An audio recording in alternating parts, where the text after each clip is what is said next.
Morning, everyone. It's another dreary morning here in London. So, what should we start the day with? Death. And today, we'll be talking about physician assisted dying, of which there are two kinds: physician assisted suicide and involuntary euthanasia. With physician assisted suicide, the doctor writes you a prescription for a lethal medication. You get all your affairs in order, and then you alert the emergency medical services, and then take your prescription and die with all your affairs in order in your own home. With voluntary euthanasia, the same thing happens, except for the doctor injects you with the lethal medication.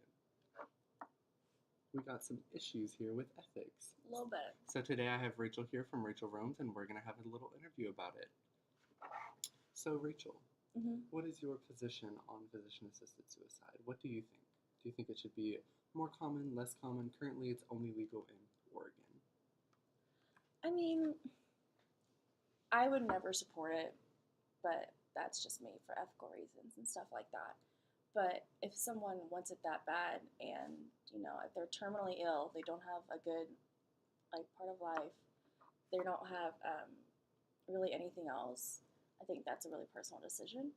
But I personally, don't support it at all. Why don't you support it? What are your supporting positions?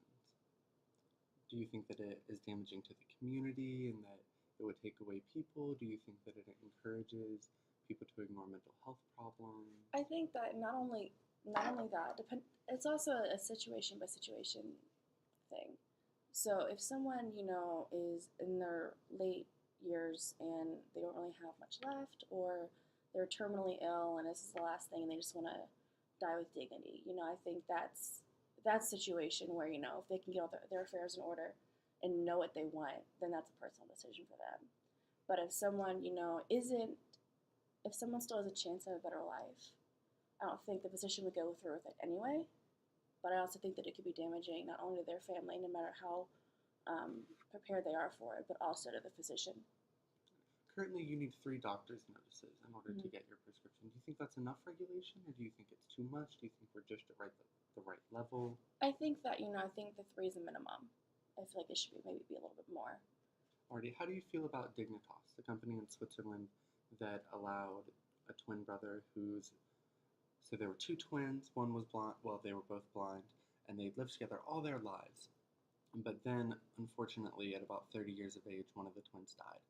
So Dignitas, which is a company in Switzerland which is involved with voluntary euthanasia and physician-assisted suicide, helped him get a license for physician-assisted suicide because generally it wouldn't be provided as he was not terminally ill. How do you think the ethical ramifications of that appear? Do you think it's a slippery slope where once you start letting anybody do it, you just run in and create mass waves of hysteria? Or do you think that this was a one-time special case? I think that this was the beginning of a slippery slope, like you said. I don't necessarily believe that should have happened in the first place. Voluntary euthanasia is just a fancy word for, hey, you want to die, let me help you. But that really bothers me a lot. It really does, because mental health is so stigmatized in some places, and we're just now, in America at least, beginning to be more aware of it.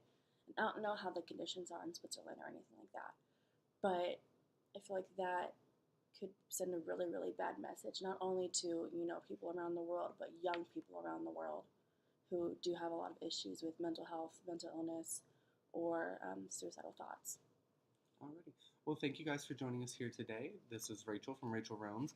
If you liked her presence and liked her persona, go ahead and join her over at her YouTube channel. She does lots of vlogging for travel, lots of really pretty pictures. She does a really good job